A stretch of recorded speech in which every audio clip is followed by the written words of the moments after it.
Nós temos aí, esse ano, em torno de 12, 11 hectares de aveia, tá?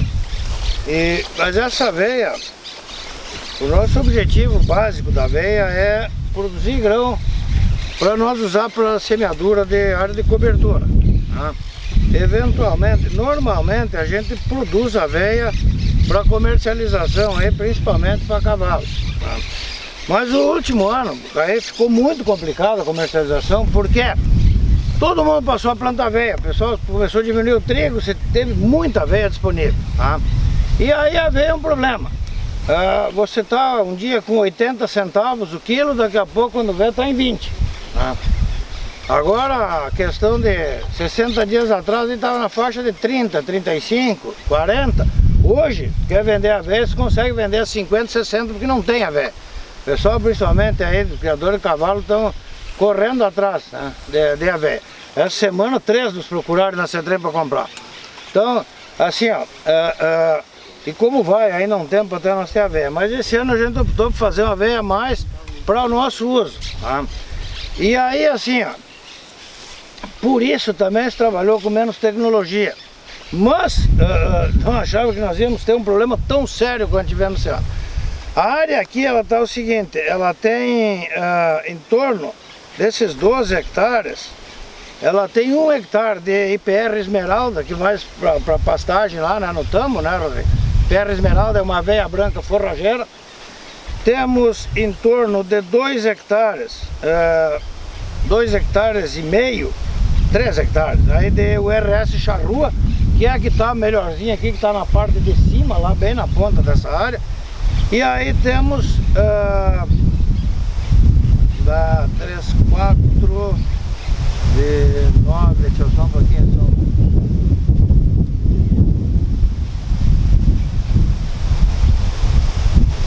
Em torno de 8 hectares, 4 hectares de URS Brava, que está a parte de baixo, e 4 hectares de URS Altiva, que é essa daqui.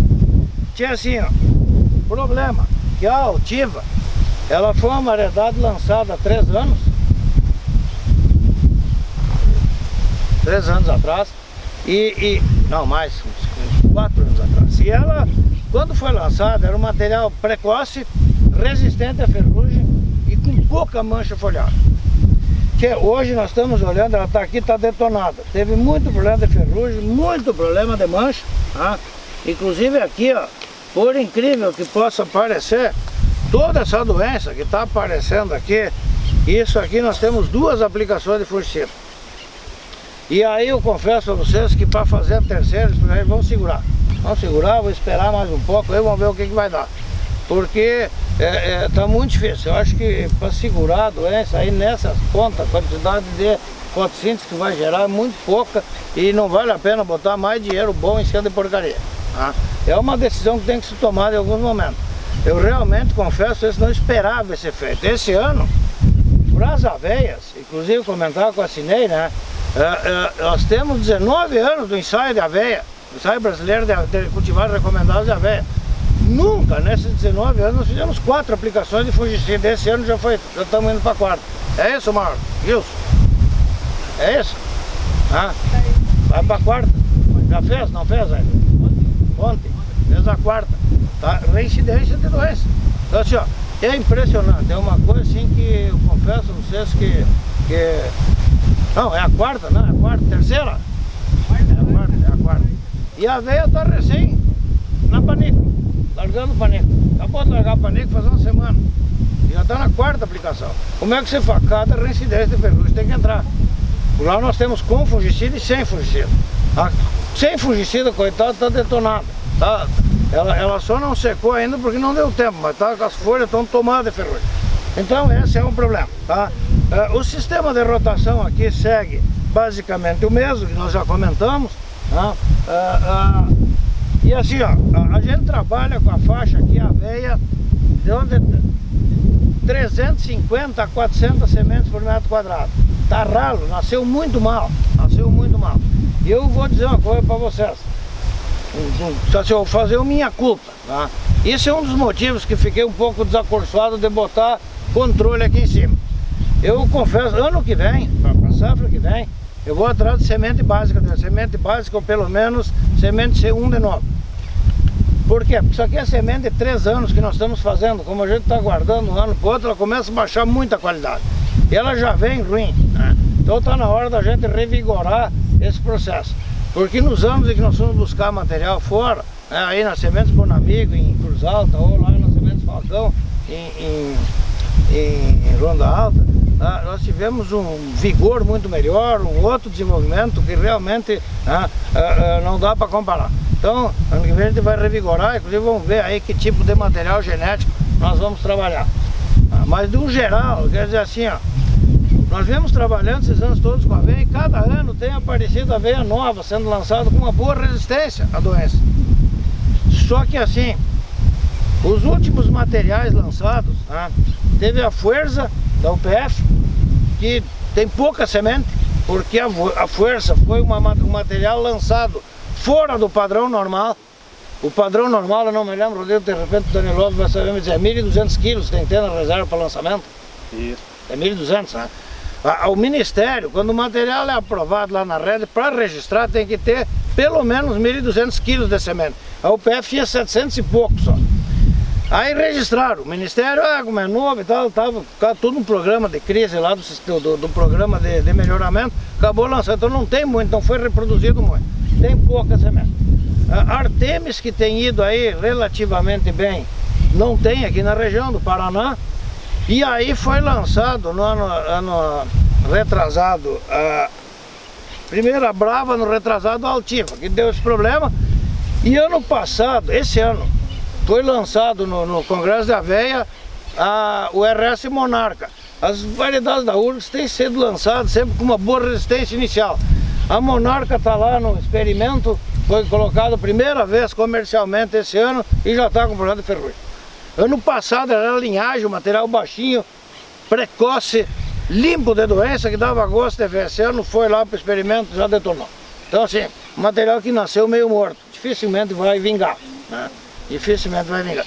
E os materiais que nós temos aí no mercado, o pessoal está vendendo muito gado por lebre. Trabalha aí com ainda está se trabalhando com a Taura, mas a Taura, por causa da qualidade do grão, para flocos, ele é um grão largo, ele é bom para flocos, então ele tem comércio, só que ela está extremamente suscetível à doença. Aí tem a Brava, a Altiva, e aí, olha, sobra ouro, o PF ouro também é um problema, a charrua, né, que é um material que nós trabalhamos, a charrua, para semente, para usar ela para cobertura. Por quê? Porque ela tem uma quantidade de palha maior, ela dá muito mais parte da herda, então ela consegue gerar uma palhada maior, né? E o pessoal está plantando ainda muito corona. Eu lembro que a corona, nós começamos, foi a primeira lavoura de corona aí, que foi aqui, estava muito bonita, até lembra, Rodrigo, nós vamos ver nessa área, aqui tinha uma corona, coisa mais linda. Só que a corona cama muito fácil e quebrou resistência também à doença, a ferrugem, então ficou complicado. A principal instituição de pesquisa que lança cultivares de aveia, hoje principalmente granífera, é a Universidade de Porto Alegre, lá, a URGS, né? Então eles principalmente têm lançado ano após ano, a cada ensaio eles sempre têm materiais para lançar novas cultivares. Inclusive, lembrando que no ano de 2020 agora a reunião da aveia vai ser realizada aqui, vai ser a 40ª, ou seja, 40 encontros já de pesquisa em aveia. E se dá para se dizer assim, qual a maior rede de pesquisa que existe em conjunto, né? Não sei se o professor Marcos pode comentar sobre isso, é a pesquisa em aveia, pessoal. São várias instituições repetindo os mesmos experimentos em diferentes regiões para aí sim, se essa cultivar tiver um desempenho produtivo 5% maior que as testemunhas ou apresentar uma característica diferencial, por exemplo, resistência a uma determinada doença, para aí sim esse material poder ser lançado e aí entrar para os ensaios de THE para ser pedido então a proteção, o registro e a proteção desse material no Ministério da Agricultura. O professor Marcos comentou ali 1.200 quilos, por quê? O Ministério da Agricultura não trabalha de graça. Registrar, proteger, cultivar por proteger, não adianta. Então se você vai proteger o material, você tem que ter já sementes suficientes para imediatamente poder comercializar esse material. Então por isso que é feito esse pedido. Você tem que ter uma reserva de semente para poder comercializar. O Ministério lá, ele pede uma amostra de 1 quilo para tu mandar para eles. Mas você tem que ter 1.000 quilos já para poder prontamente distribuir esse material. Né? Falando assim de melhoramento de plantas, né? Aqui 2 casos a gente viu o trigo, agora a aveia, são 2 plantas autónomas, 2 gramíneas. Né? O que se quer? Então, eu preciso de plantas, no caso da aveia principalmente, plantas com baixa estatura para evitar o problema de acamamento. A aveia, infelizmente, é triste, acama muito, às vezes você vê lavoura inteira acamada. Então isso é alvo constante dos programas de melhoramento. O professor Marcos comentou de uma cultivar de baixa estatura que tinha resistência à doença, porém essa resistência já quebrou, assim que ela entrou nos ensaios ensaios em rede. Né? Numa visita que eu fiz lá na URGS, lá com o professor Frederize, isso na minha época de pós-graduação, ele comentou que eles acreditam que o gene responsável por reduzir a estatura da planta está ligado com a suscetibilidade à ferrugem. Então toda vez que eles conseguem uma planta baixa, ela se apresenta suscetível à doença. Isso é uma constante pesquisa que eles estão fazendo. Isso, como é que eles vão separar, né? Aí lembrando lá o pessoal que está fazendo genética. E essa é uma característica que não segrega de acordo com a segunda lei de Mendel. Eu tenho 2 genes que não vão segregar independentemente lá no crossing over. Por quê? Porque eles estão muito próximos dentro do DNA, lá no cromossomo, estão muito próximos um junto do outro. Então quando ocorre o crossing over, eles vão junto. O que lá em Porto Alegre eles estão tentando fazer para separar isso aí? Quanto mais cruzamento você tentar, quanto mais vezes você tentar o cruzamento, em probabilidade aumenta-se a chance de tentar separar esses 2 genes. Então é isso que eles vêm fazendo, ano após ano, vem cruzando plantas para tentar separar essas 2 características, para conseguir as plantas então já veio por porte baixo e resistente à doença. Né? Outra característica importante das abelhas é o número de afilhos, que são coisas que você vai avaliar. Quanto mais afilhos, teoricamente afilhos férteis, né, mais panículas você vai ter. Ângulo de folha são características também utilizadas. Se a gente olhar por cima aqui, a gente vai ver que a folha bandeira delas, praticamente todas são eretas. Então isso você evita o sombreamento de uma folha na outra. Então tudo isso são parâmetros que se busca para o melhoramento genético. E aqui eu vou aproveitar também fazer mais um comentário do dia de campo de aveia forrageira que vocês viram lá. Estava o pessoal da AgroAlfa. Né? A AgroAlfa, vamos dizer assim, é a principal empresa que trabalha com melhoramento de aveia preta. E eles estão lá, lançaram já um material de aveia ucraniana. Então pessoal, já existe um material melhorado, com qualidade, onde você pode adquirir sementes de alto padrão. Não vamos cair na conversa dos vendedores aí comprar saco branco. Né? Vamos utilizar material de procedência, com qualidade. Né? Então hoje a AgroAlfa já, conforme o pesquisador comentou, já há mais de 10 anos eles vêm trabalhando com essa aveia ucraniana para lançar ela hoje como uma cultivar.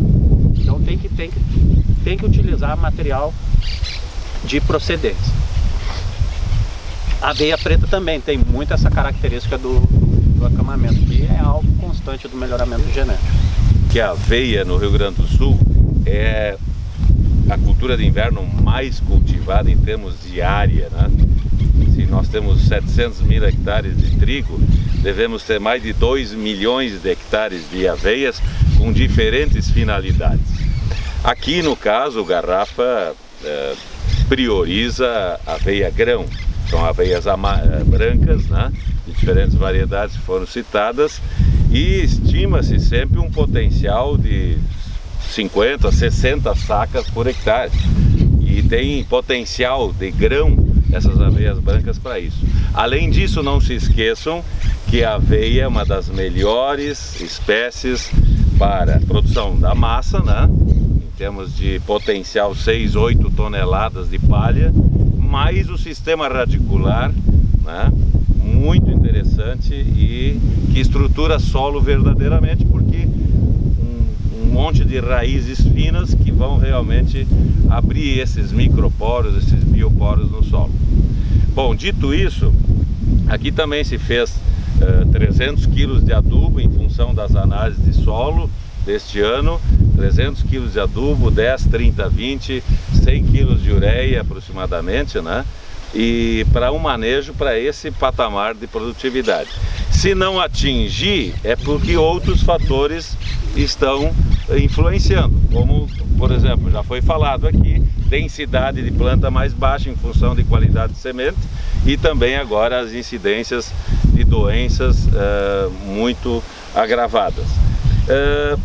O interessante disso é que o produtor, muitas vezes vocês escutam os nossos colegas engenheiros agrônomos falando nos dias de campo, o Ricardo Matzenbacher, que já tem vindo várias vezes, não se cansa de falar, que o produtor deveria investir no manejo de adubação e outros tratamentos, tratos culturais, como se fosse uma outra cultura de importância econômica, como é o milho, a soja e o trigo. E isso falta ainda, um pouquinho mais de profissionalismo no manejo da cultura da aveia para que a gente tenha sucesso. E muitas vezes o produtor, ele planta de qualquer jeito, e isso eu acho que está errado. Aqui o Garrafa prioriza a tecnologia, a técnica, para tentar obter o maior resultado possível. Ok? Bom, pessoal, vamos falar das duas áreas. Primeiro, em relação a pragas, a gente não tem os mesmos problemas de trigo, né? Mas como são áreas de rotação e a cultura da aveia suporta, por exemplo, um nível de corós maior, não se tem essa preocupação na instalação. Com relação aos pulgões, a gente tem o mesmo nível de ação, certo? Mas a gente não tem uma preocupação tão forte na fase inicial, mas sim na fase final, quando da constituição do grão, ou seja, na panícula. Por quê? O pulgão vai fazer o quê? Redução de peso de 1000 grãos, redução de pH, redução de vigor. Então isso tudo vai estar influenciando na questão de pragas na aveia. Mas de forma geral é só pulgão a praga mais importante. Se nós falarmos em lagarta, alguma coisa, mas não tem problema de lagarta desfolhadora, e nos últimos anos a gente não temos tido lagartas como problema em trigo. Mas se nós olharmos agora e pensarmos em plantas daninhas, né, como o professor Marcos colocava, o professor Paulo reforçou, a questão da qualidade ou da densidade de semeadura, certo? Nós estamos então deixando as plantas sair, né?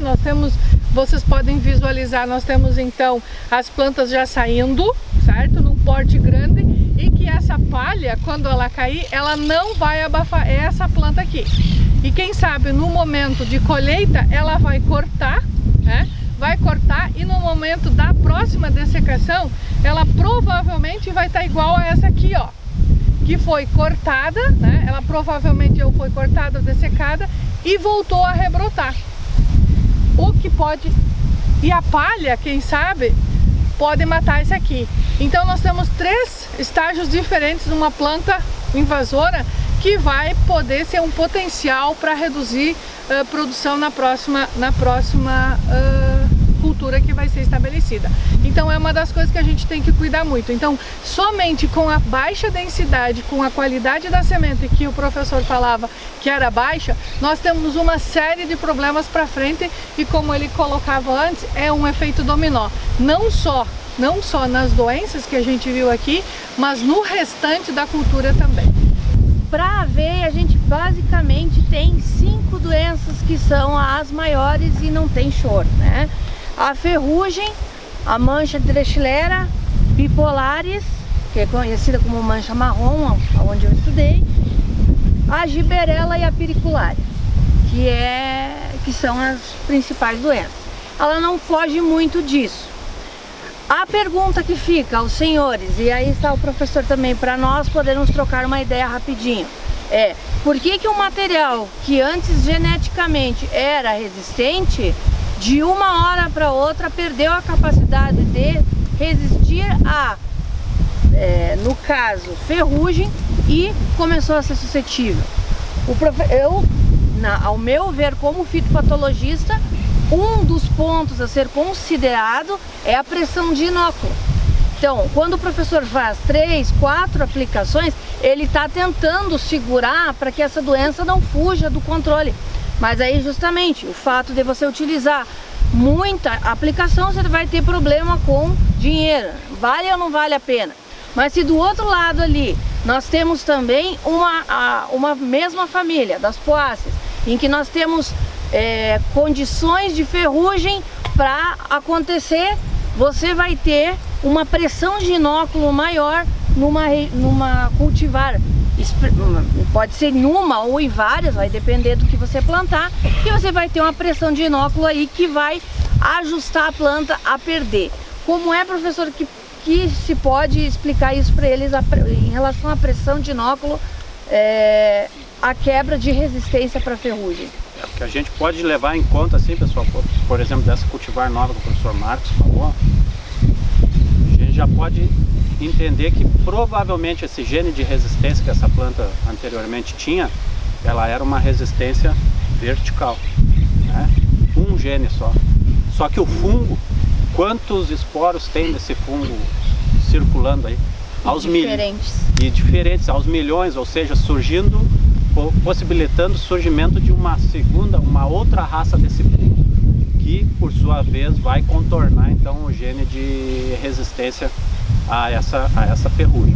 Esse é um trabalho muito forte que a OR Sementes faz lá em Passo Fundo com o trigo. Eles vêm monitorando as diferentes raças de fungo que atacam o trigo ano após ano, e ali eles conseguem fazer uma descrição das cultivares que são resistentes ou não a determinada ferrugem que está ocorrendo naquele período. A Embrapa também faz isso. Aqui, nesse caso aqui que a professora também estava comentando, né, a gente não pode esquecer que ali embaixo tem uma área que não está sendo dado o mesmo manejo ali, né, professor? Ali não tem o mesmo manejo. Aí então a gente tem uma fonte de inóculo, se a gente observar o vento, ele está vindo também nesse mesmo sentido. Então tudo isso deve ser levado em conta, tá?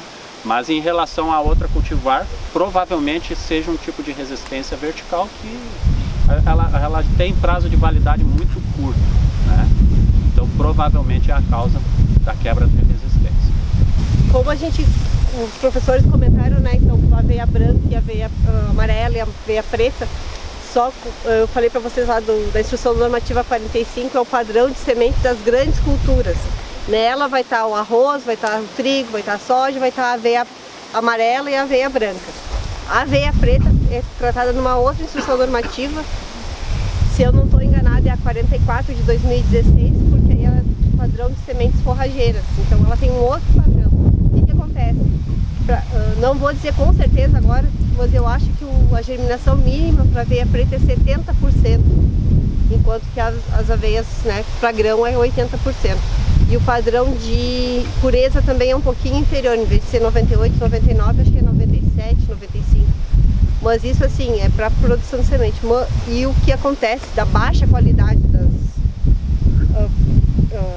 das sementes de aveia, principalmente da aveia preta, porque alguns produtores optam em fazer vários pastejos, e aí quando não dá mais para pastejar, ele resolve deixar o último rebrote para a semente. Não que não seja permitido, mas ela, né, não tem área vegetativa para transformar, né, os fotoassimilados para ter qualidade na semente.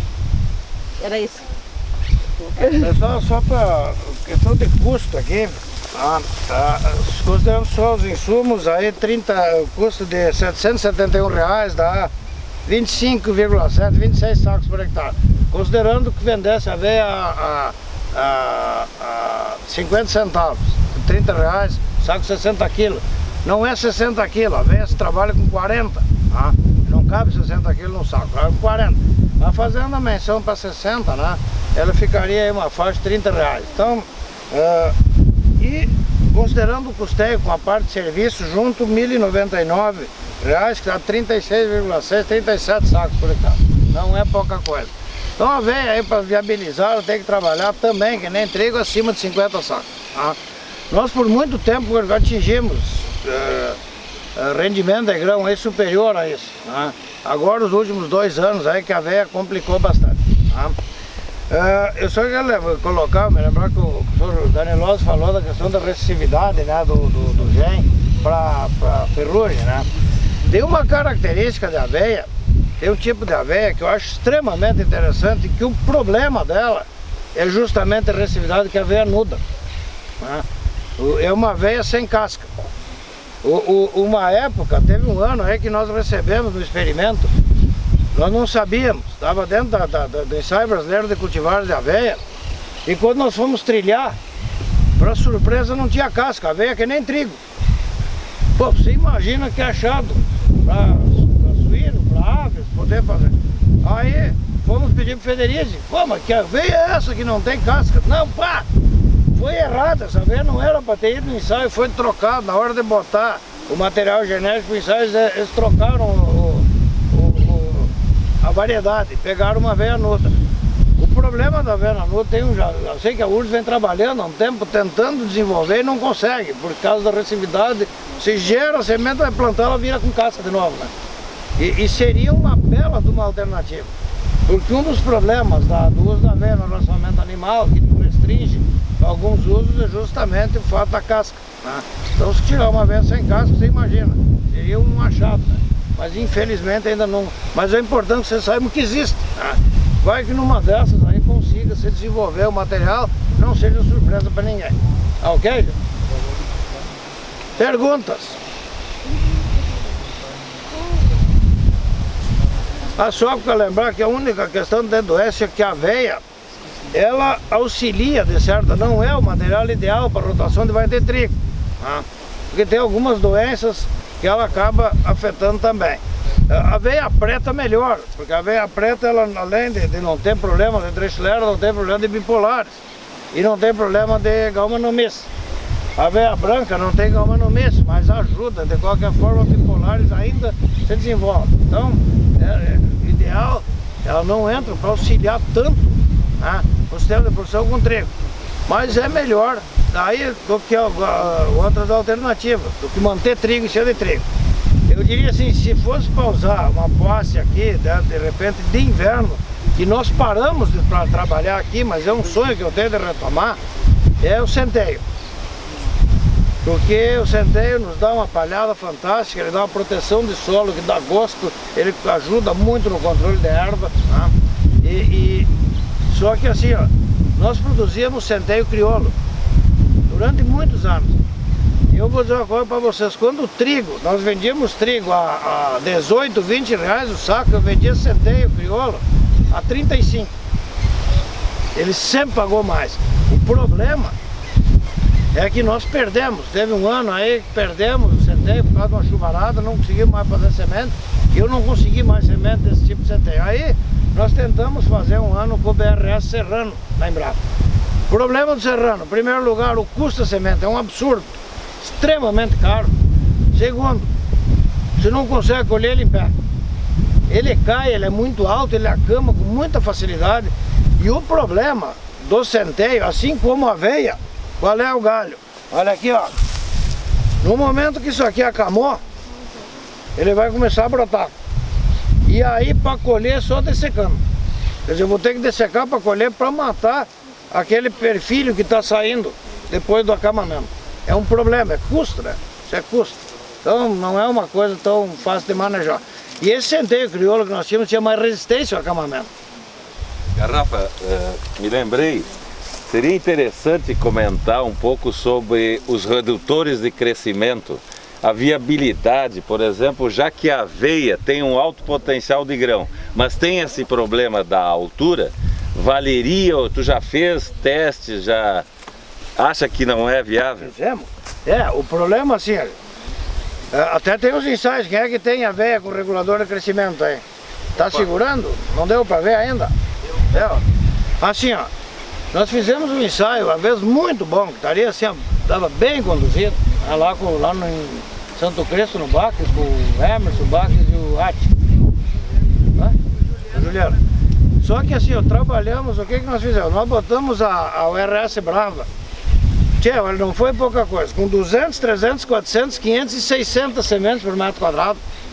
Com 0, 40, 80 e 120 de N em cada uma dessas. Então tinha uma variabilidade para estudar. E com e sem redutor ainda. Resumo, eu estava no meio de uma área de aveia preta. Esse experimento no meio de uma área de aveia preta. A aveia preta deitou 100%. E da aveia branca, nós não tivemos nenhuma parcela com acamamento. Nem com redutor, nem sem. Foi um tiro no pé. A Brava aquele ano conseguiu segurar tudo que tinha, então perdemos. A análise de acamamento não deu para ver, deu para fazer. Embora eu acho na época foi um erro meu também na indicação do momento da aplicação do regulador de crescimento. Nós usamos aqui na granja já para trigo, né?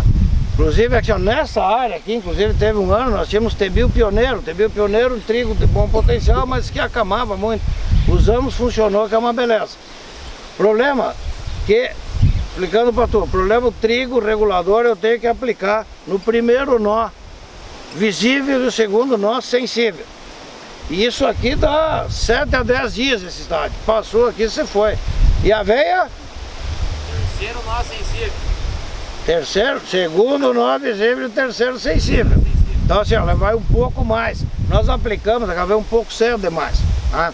A aveia atrasa um pouquinho. 2 nós, sinto aqui o primeiro, o segundo visível, primeiro, segundo, e o terceiro só sentindo. Esse seria, mas o tempo é muito curto.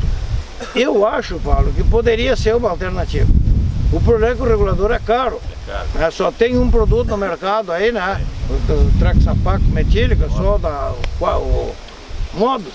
E ele é caro, ele é um produto caro.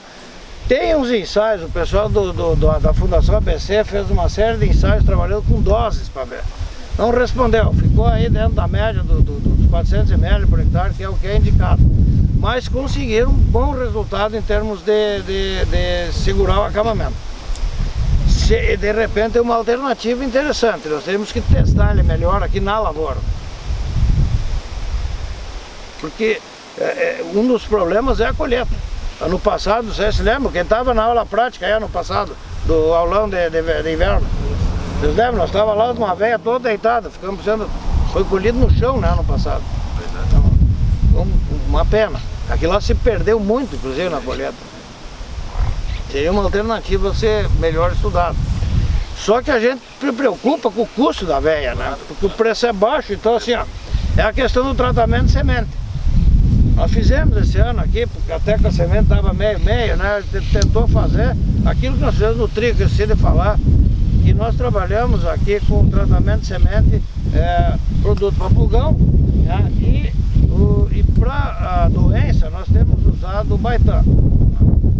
Essa é uma opção minha, porque assim, os outros produtos aí para tratamento de semente, para controle de fungos, nós não tivemos muita eficácia. Não é muito eficaz. O período, o tempo que ele segura o aparecimento da doença é muito menor, né? Em torno de 15 a 20 dias. E essa diferença pode me custar uma aplicação a mais de fungicida na parte aérea. Então compensa pagar um pouquinho mais por um produto, mas conseguir ter um controle um pouco melhor, né, de bipolares e mintosporiose, né, de Trichinella.